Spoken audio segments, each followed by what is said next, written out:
Сайн байцгаана уу? Сайн. За суцгаа. За хүүхдүүд өнөөдрийнхөө он сар өдрийг тавиад.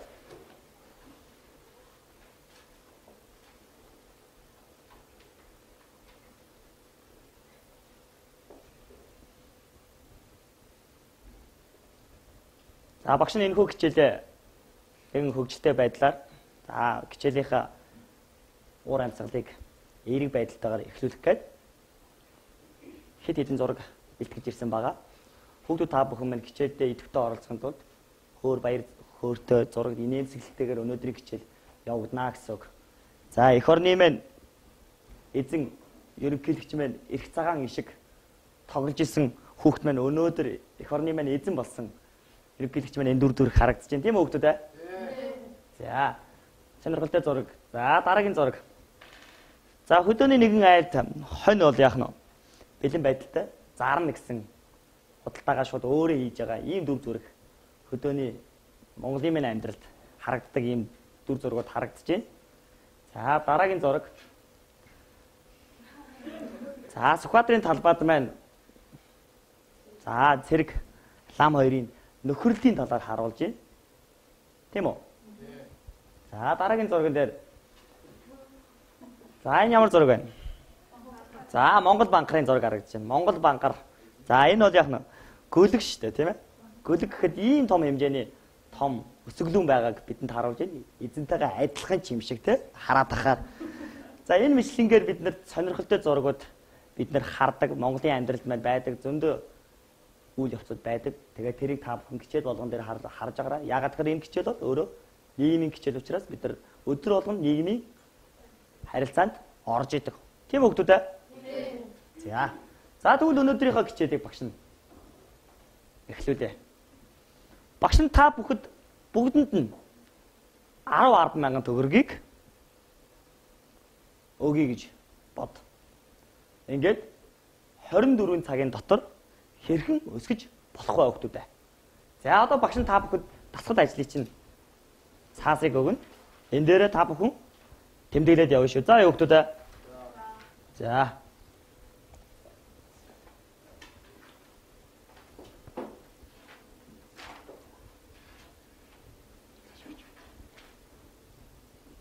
За дасгал ажлынхаа цаасан дээр өнөөдрийнхөө хичээлүүдийг тэмдэглэж явна гэсэн үг.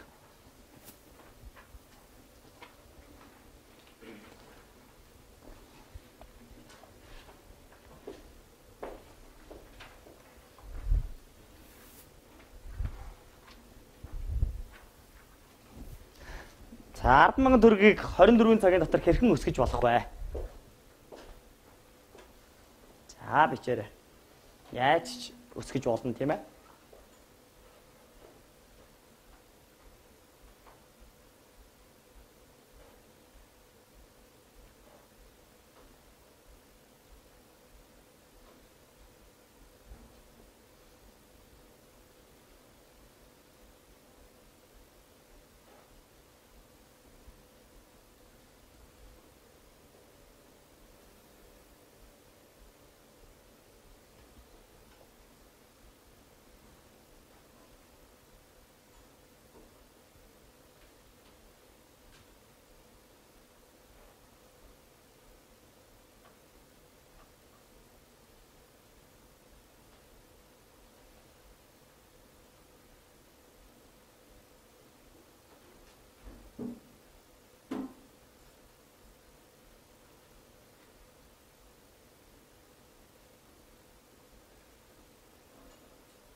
За баярлалаа. За цаг болсон байна.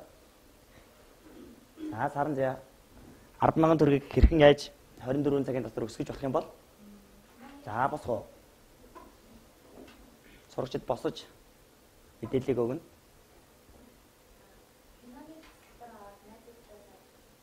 Каноны тасалбар аваад найзуудтай зарж болно. За өөр мэдээлэл заамар бол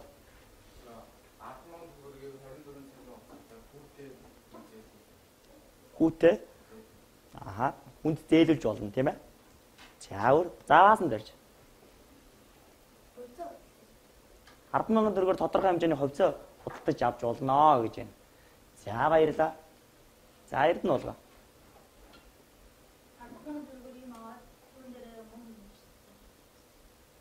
10,000 төгрөгөөр юм аваад түн дээрээ мөнгө нэмээд юм зарж болно. За магадгүй чи юу авах байсан бэ? 10,000 төгрөгөөр үн багтаа юу? Заримг аваад 100 юм уу 50 төгрөг нэмээд зарж олно. Энд бол юу явагдаж байна? Ашиг явагдаж байна тийм ээ. За тэгвэл 24 цагийн дотор хэрхэн өсгөж болох вэ гэсэн юм чинь мөнгө маань 24 цагийн дотор өсөж болно, өсгөөж байж болно тийм ээ. Магадгүй буурч болно. Тэр нь хинээс хамаарах уу? Та бүхнээс хамаарна. Тийм биз? Та бүхнээс хамаарна. За тэгэхээр 24 цагийн дотор маш олон 24 цагийн дотор 10,000 төгрөгийг маш олон хувилбараар өсгөж болох вариантуудыг та бүхэн сая хэллээ. За тэгвэл өнөөдрийн хичээлээ бид нар ямар хичээл орох нь вэ гэхээр бид өнөөдрийн хичээл бизнес гэж юу вэ гэдэг хичээл байх нь. За багш та бүхнээс асууя. Бизнес гэж юу юм бол? Бизнес гэж юу юм бол? За босч жаад.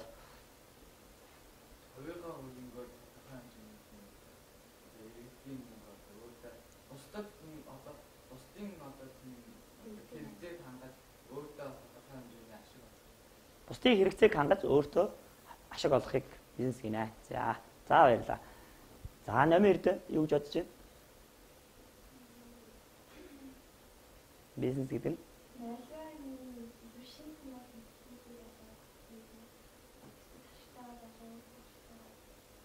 шин санааг илэрхийлэхийг бизнес гинэ. За мөг солонгоо юу гэж бодож байна? Хүүхдүүд чөлөөтэй шүү. Өөрсдийнхөө санааг чөлөөтэй илэрхийлнэ.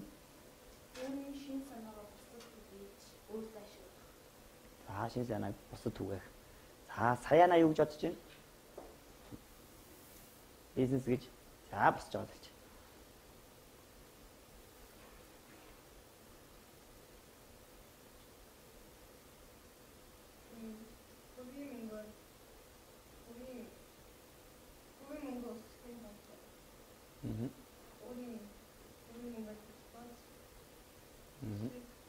Олохыг хэлэх үү те. За өөрт байгаа мөнгөө зарцуулахыг бизнес гинэ. Гэхдээ тэр дотроос яах нь гол зорилго нь ашиг олохыг бизнес гэж хэлнэ гэж та бүхэн сая хэлжлээ. Тэгвэл биднээс 10,000 төгрөгөөр 24 цагийн дотор мөнгө олсон тохиолдол маань бизнес мөн үү? За мөн үү? За мөн бол бүгдээ гараар өгч. За мөн гэсэн гараар өгч.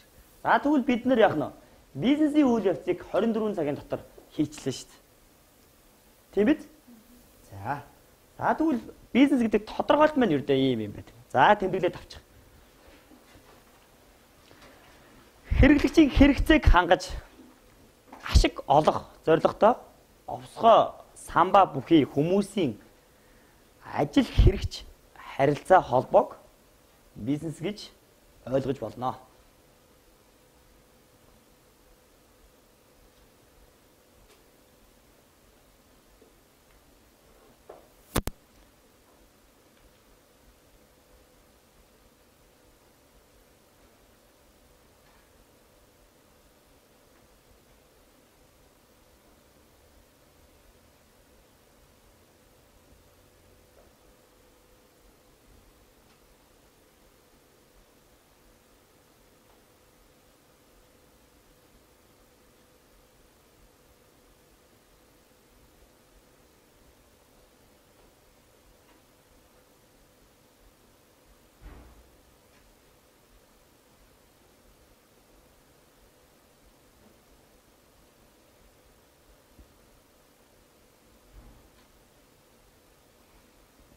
За багш та бүхнээс асууя. Бизнесмен хүн гэж ямар хүнийг хэлэх вэ? Бизнесмен хүн гэж. Бизнесмен. Шинийг эрэлхийлэгч. Өөр? бусадтай харилцаа чадвартай байх хэрэгтэй. За өөр эрх зүйн мэдлэгтэй. Тэгвэл энэ дээр эрх зүйн мэдлэгтэй бусадтай харилцах чадвартай гэсэн тэр нэр томьёог энд нэг өгүүлбэр дээр нэг хоёр үг дээр илэрхийлсэн байх юм. За усгай самбаа. Өөр ажил хэрэгч. Тэгвэл бизнесмен гэдэг хүнийг ажил хэрэгчиж ойлгож болох уу? Болно. Тэгвэл ажилч хэрэгч хүнийг өөрөөр нэрлэвэл юу гэж хэлэх вэ? Бизнесмен хүн гэж хэлэх юм ба шүү дээ. Бизнесмен хүн гэх юм бол ажил хэрэгч. Ажил хэрэгч хүнийг бизнесмен. За ингэж ойлгож болох юм тийм ээ. За тэгвэл овсгой самбаа бүхий хүнийг бизнесмен бас оруулж болно гэсэн үг. За та бүхний хэлсэн тодорхойлтууд бол яг л гарч ирж байна тийм ээ. За бизнес эрхлэх гэж хүмүүс байх чадварууд. Бизнес эрхлэх гэж хүмүүс байх чадварууд. За баасан дэрж. За босч байгаа. Аливаа эрсдлийг бодож тунгаа. За хүүхдүүд маань жоохон чангахан хэлэхгүй бол бусад хүүхдүүд маань ойлгохгүй, яриаг чинь сонсохгүй байна. За. Эрсдлийг заавал тооцоолох хэрэгтэй. За баярлалаа.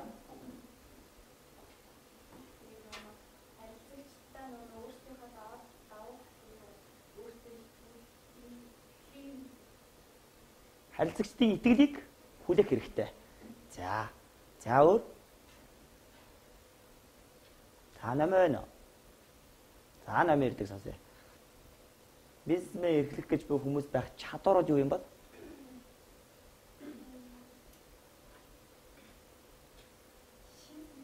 Шин санааг илэрхийлдэг байх чадвартай. За баярлалаа. За тэгвэл бүгдээрээ одоо багш нь хүүхдүүдийг шууд хулгаад хэлсэн учраас одоо та бүхэн шин санаа эрхлэх гэж буй чадваруудыг яах нь тэмдэглээд бичтэй.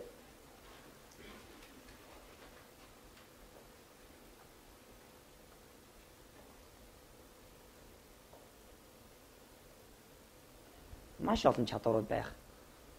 Тэдгээрийг та бүхэн нэг нийлрүүлнэ гэсэн үг.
За болсон байна хүүхдүүд. За саяны шин хэлсэн одоо санаануудаас өөр нэг санааг хэлэх хүн байна уу? Давхцаагүй санааг. За саранзаа.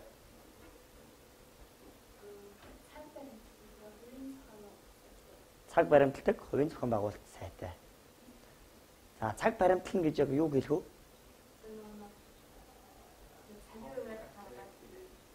За босч жагаад.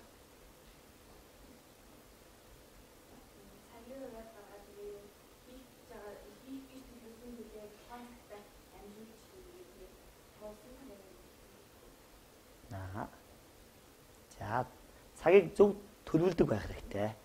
За саяана.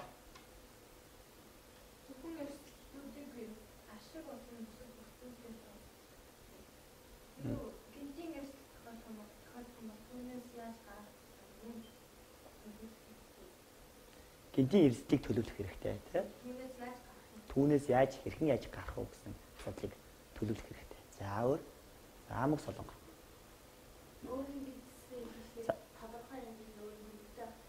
Өөрийн бизнесийг эрхлэхийн тулд тодорхой хэмжээний хөрөнгө санхүүтэй байх хэрэгтэй. Тийм үү хүүхдүүд?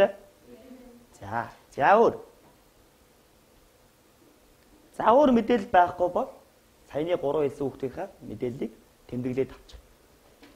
Та бүхэн саяны мэдээллийг тэмдэглэж аваагүй байсан бол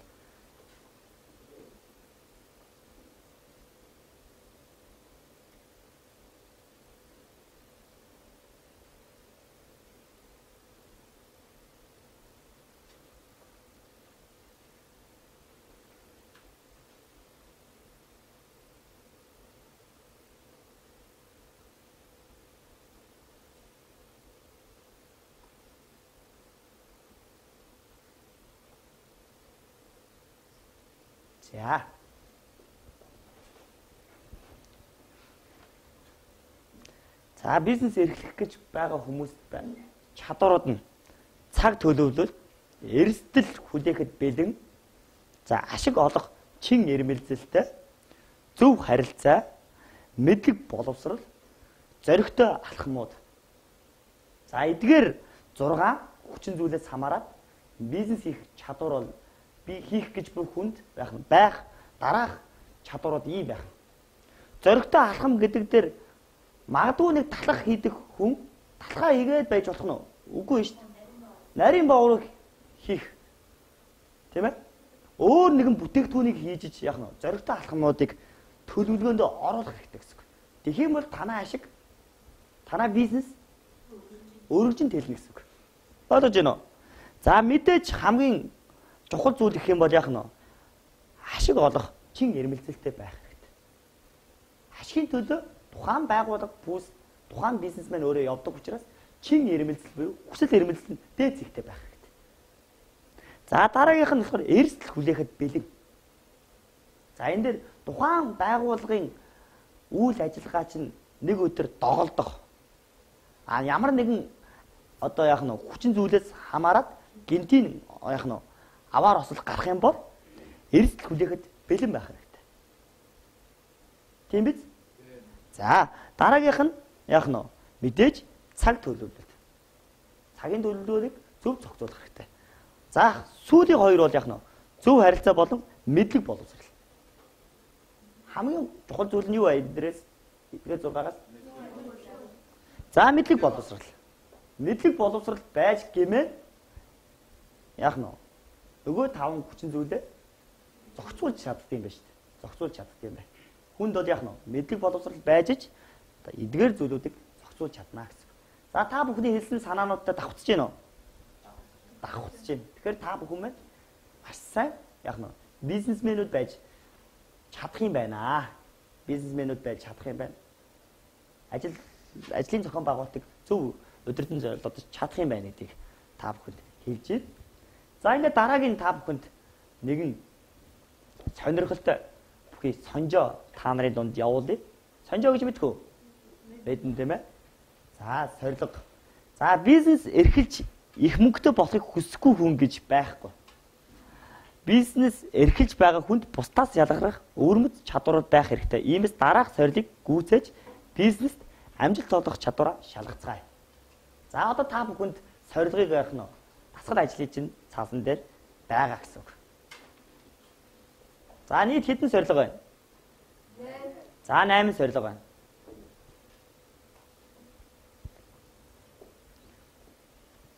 Хэрв та найзтай бэлэг авах хэрэгтэй бол хичнээн хугацаа зарцуулсан ч хамаагүй хүсэж байгаа зүйлийг нь худалдан авна. Их цаг зарцуулахааргүй бол хүсэж байгаа зүйлийг нь худалдан авна. Авч чадахыгаа л худалдан авна.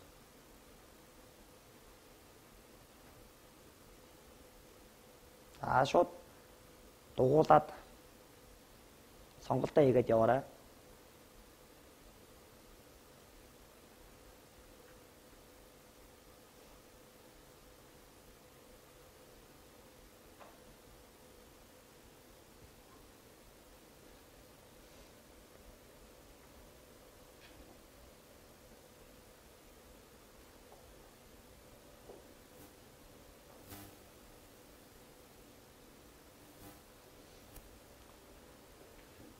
Сорилоос асах зүйл байна уу багшаасаа? За байхгүй байна тийм ээ.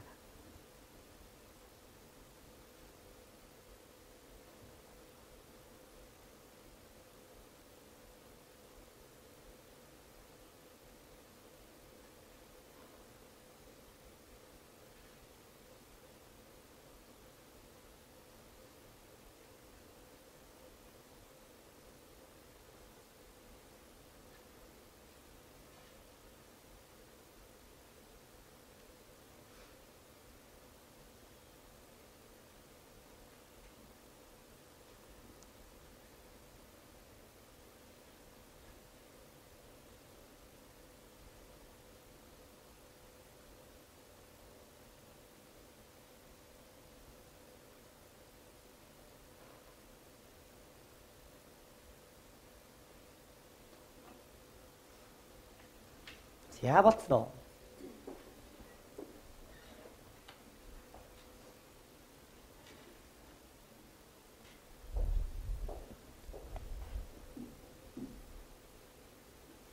Хэрв та найздаа бэлэг авах хэрэгтэй бол за А, Б, В гэсэн хувилбаруудаас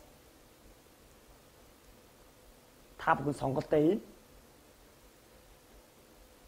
А хувилбарыг сонгосон хүүхдүүд гараа төрүүлж. За гараа өргөч. А хувилбарыг сонгосон хүүхдүүд. За баярлалаа. За өөрийн үүргээ гүйцэтгэж байхдаа та Аад нь түүнийг аль болох түргэн дуусгахыг хичээнэ. За түүнийг аль болохоор их сайн бөгөөд өөрмөцөөр хийхийг хичээнэ. Цаг хугацаа нэмж шаардлагагүй бол ямар нэгэн өөрчлөлт оруулахаас татгалзахгүй. За эдгээр 3 асуултаас хариултаас алийг сонгосон бай. За А хувилбар гэсэн хувилбарыг сонгосон гараа өргөч. За баярлалаа. Ангидаа би ухаалаг, хошуужлагч, өөрийн бүх чадлаа дайжилдаг, юу хийх ёстой бүгдийг хийдэг. За А хувилбарыг сонгосон гараа өргөч. За. Тэгвэл Б хувилбарыг сонгосон гараа өргөч. Б хувилбар. За баяр. Хэрв та зочдын өмнө аяг хагалчихвал түүнийг орлуулж аяг худалдан авахаас нааш тайвшрахгүй.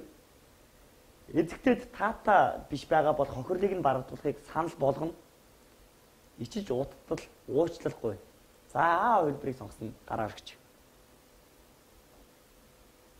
За 2 хүүхэд. За 5 дахь асуулт. Шатрах хамтран тоглох хүнээ сонгохдоо өөрөөсөө хүчтэй хүнийг сонгоно, ялагдах хүнийг сонгоно, спортын мастераас баг цолтой хүнийг сонгоно.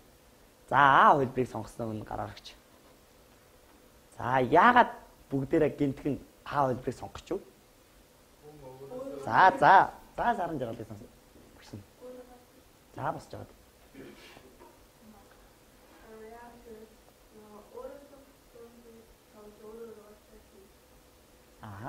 За нар бол байна уу? Одоо өөрөөсөө тандаа дэвгүй тавтай тоглож арга барил тасч тоглож. Энэ өөрөөсөө муу үнтэй тоглож ажиллах өөрөө сайжрахгүй. Тухайн хүний арга барилаас суралцсан, сайн үнтэй тоглож улам сайжирна тийм үү? Зорилготой хүрсний дараа та дараагийн ажлаа бодож эхэлнэ. Энэ тухайга дахин бодож дурсан. Өөрийн ялалтаас удаан хугацаагаар сэтгэл ханамж авч шинээр хийх зүйлийнхээ талаар залхуутаа сэтгэнэ. За А хувилбарыг сонгосон гараа өргөч. Зорилготой хүрсний дараа та яах вэ? За ягаад А хувилбарыг сонгосон юм бэ? Хүн хийсний дараа шин санаа өөр зүйл хийх хэрэгтэй.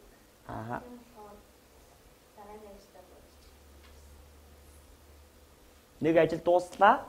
Нөгөө ажил шинээр эхэлдэг. Учраас за баярлалаа. Танаа гэрийн угаалтур эвдэрж өөрийн хүчээр засвар хийтэл тэр нь бүтлгүй болвол найз нөхөд садан руугаа гүүн. Хүндрэлтэд гэсэн өөрийн хүчээ засна. Эхнээсээ л татгалзна. Вэ хөлбөрийг сонгосон гар орогч. Эхнээсээ л татгалзна. За нэг хүүхэд байгаа юм байна. За тэр хүүхэд яагаад вэ хөлбөрийг сонгосноо багштай хариу байдлаар хэлээд өгөөч. Зүгээр сонирхъя. За.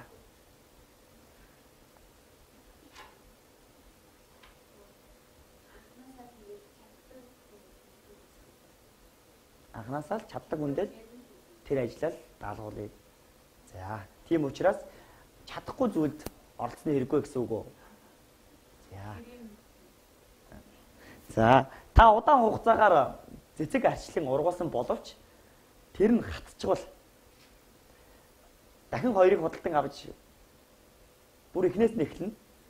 Дараагийн удаа илүү их төсвөртэйг нь сонгоно. Дахин ийм ажил хийхгүй. За, Б хөлбөрийг сонгосон гар орогч. Б хөлбөр. За, сайжир. Яагаад Б хөлбөрийг сонгосон бол дараагийн удаа илүү их төсвөртэйг сонгоно гэж.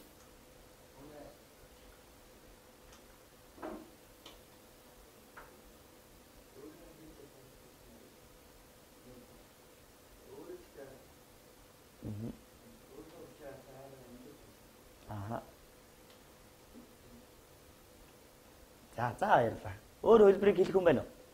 За.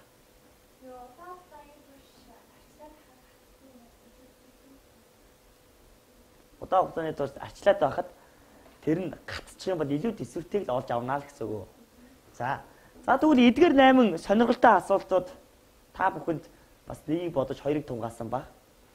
Энэ яагаад бизнестэй хамааралтай бол яагаад миний бизнесмен болох замбалд эдгээр 8 асуулт нөлөөлсөн байх гэж та бүхэн бодсон ба. За ингээд одоо хэдлээ сорилын хариултыг сонирхъя. За та бүхэн өөрсдөн дээр оноо тавиа явчих. За сонжоо хариу гэхлээр харж байгаа.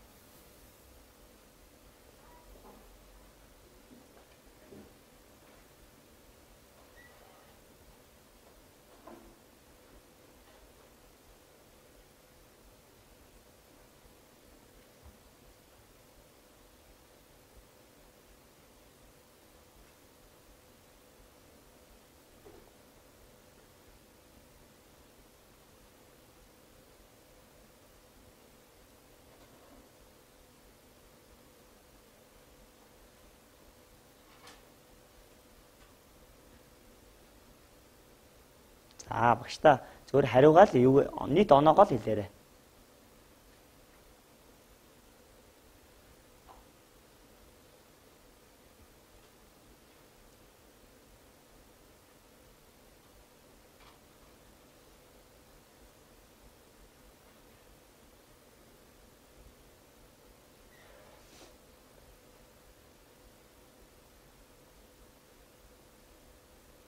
За болсон баг.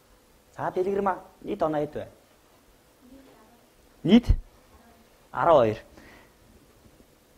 За Саран жаргал 12. За Эрдэнэ уулын 12. Сэрэнбат. За хараахан тоглож байна. За Сондор 11.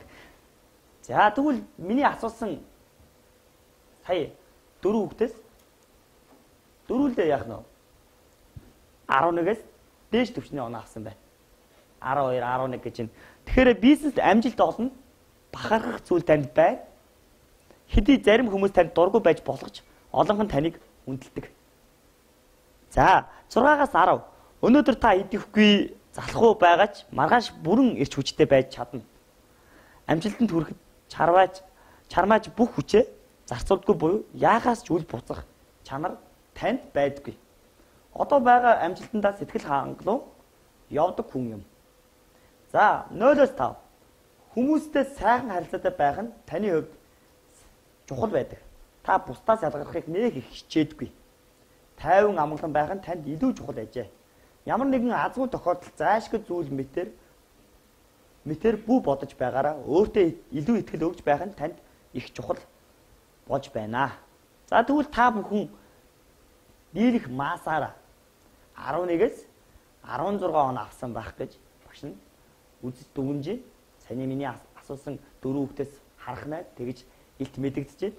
Тийм учраас та бүхэн бүгд яах нь бизнесмен болоход гайхаад байх зүйл байхгүй юм байна. Та бүхэн бүгд хэдэн жилийн дараа бизнесменүүд болцсон. Том удирдагчид болцсон. Том одоо магадгүй компани захирлууд, дарганаар болцсон явж явах юм байна. Ойлгож байна хүмүүс үү? Энэ шалгуурыг давтсан учраас. За. Энэ хөөс сонирхолтой байна уу? Сонирхолтой байна тийм ээ? За. За тэгвэл бизнес хийж байгаа хүн эдгээр хүчин зүйлүүдийг санджиж эцэст нь нэг том бүтээгдэхүүнийг зохицон байгуулдаг. Эхлээд яадаг гэж байна? Шин санаа авах. За одоо та бүхэнд эдрийг би харуулчлаа. Дараагаар нь юу гэж байна? Шин санаагаа үнэлж дүүрнэ. Дараагаар нь зах зээлийн сул орон зайг эрэлхийлнэ. За, бизнес төлөвлөгөөг боловсруулна. Нөөцүүдийг бүрдүүлнэ. Эцэст нь зохион байгуулж хэрэгжүүлнэ. За, зах зээлийн сул орон зай гэдэг юу хэлдэг юм бол? Одоо тийм дахин давтагдаагүй зүйлийг. За, маш олон тухайн нэгэн аймаг орон нутагт маш олон талхны цех байлаа гэж үзье. Тэгээд ганаа гэдэг би нэг талхны цех ажиллавал миний талхны цех ашигтай ажиллаж чадах болов? Яагаад? Зах зээлийн орон зай мэдрэмж надад яах нь нөлөөлөхгүй шүү дээ. Одоо яах нь сул орон зай надад байхгүй байна. Тийм учраас намайг яах нь тухайн талхны цехүүд яаж эхлэх вэ? Шахаж хавчиж эхэлнэ шүү дээ. Үнэхээр тэр талх нь шин содон амттай олон хүмүүсийг хамарч чадгал юм бол яах нь зах зээлийн орон зайд нэвтэрч орж чадна гэсэн үг. Ойлгож байна уу гэдэг? Яг адилхан талх хийгээд орон зай руу нэвтэрч орж болох нь болохгүй хэцүү байх нь. Даван тул чадахгүй гэсэн үг. Зах зээлийн өрсөлдөөнөөс үндсэндээ арчигдана гэсэн үг. За тэгвэл нөөцүүдийг бүрдүүлнэ гэж юу гэдэг юм бол? Нөөцүүдийг бүрдүүлнэ гэж. Нөөц гэж юу хэлээд вэ? Юу гэнэ? Хин хэлсэн байна. Нөөц гэж юу гэдэг юм бэ?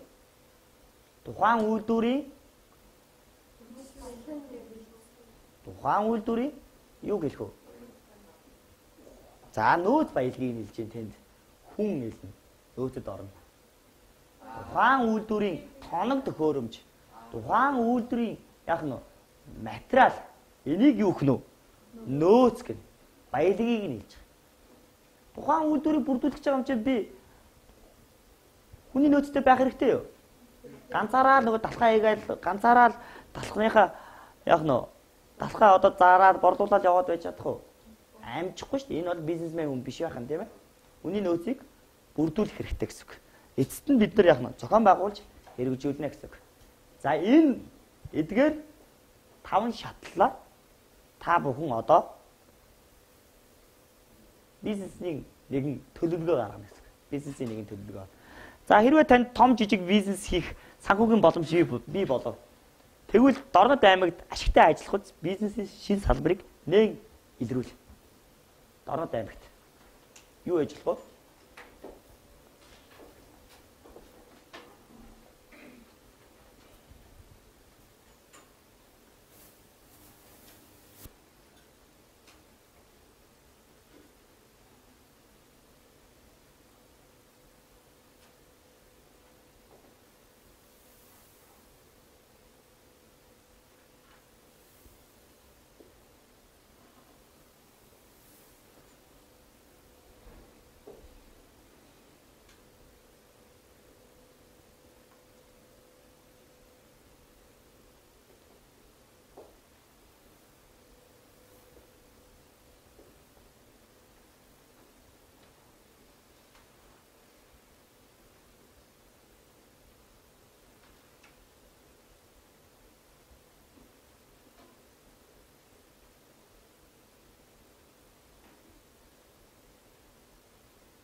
За баярлалаа.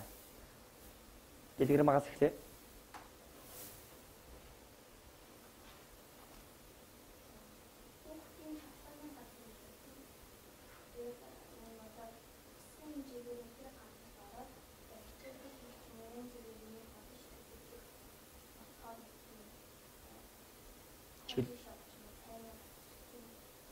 Чөлөө цагийг зөв боловсон өнгөрүүлэх хүүхдүүдийн орчин бүрдүүлсэн газар уу тий? Аа. Ийм газар Дорнод аймагт мань байхгүй юм уу?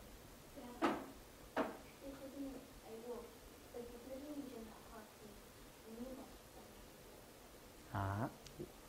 Үнэн нь үнэтэй гэсэн үг үү тий? Одоо бүтээгдэхүүн нь үнэтэй. Тийм учраас сурагчид хүүхдүүд тэр болгон орж чаддаг уу? За. За 8 ирдэ. Хормын ордон. За бассейн. Яагаад хормын ордон гэж бодов? Аа. Аа.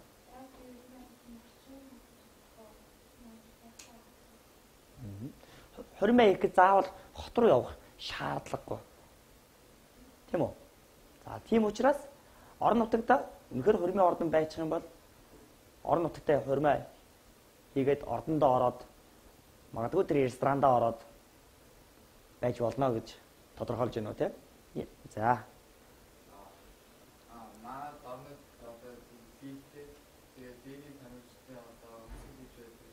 Тэгээд хөжөөнд дэмжиж таамаглалууд маш их гэсэн. Тэгээд тэднийд одоо авч тэгээд спортоор авсан юмудаа зүгээр өөрсдийнхөө одоо гадаад цэцтэй байдаг.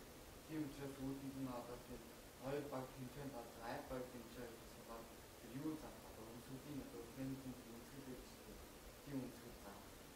Фэнүүдийн өмсгөлийг зарах тий? Шинэ санаа. Энэ бол одоо яг залуучуудын одоо байнгын очдог газар бол одоо спортын ордон болоод байгаа сүүлийн үед. Тийм учраас тэрэн дээр нь дөрөөлөөд шинэ санаа бүхий бизнесийн үйл ажиллагааг хийж болох нэ гэж анар олдын төвшүүлсэн санаа өнөхөр оновчтой байна. За. Зааваасан дэрч. Цанын бааз. Цанын бааз Дорнод аймагт хаана байгуулах вэ? Бид нар газар зүйн байрлалаа бас бодох хэрэгтэй. За уултаа магадгүй газар очих юм байна тий. Тэгэхээр бид нар хойд чиглэлийн сумдууд дээр түшгэлж болох юм байна. За баярлалаа. Тэд Номын Эрдэнэ усан бассейн гэж санааг дэлгэрүүлээд өгөөч. Усан бассейн Номын Эрдэнэ. За зааваасан дээ. За бас ус.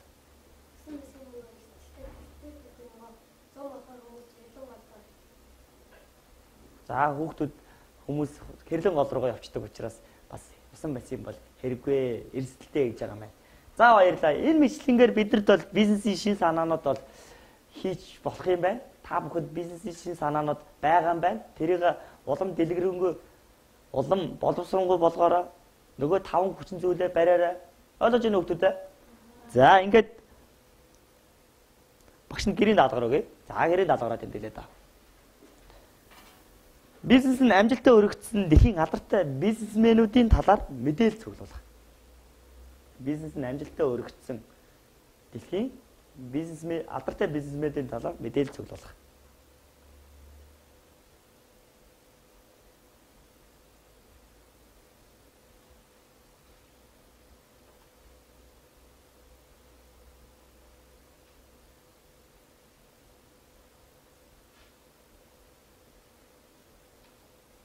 За энэ хүү мэдээлэлд дараагийн хичээл дээр харилцан ярилцаад дараагийн хичээл маань өөрнөх юм байна. Ойлгож байна уу хүмүүстээ?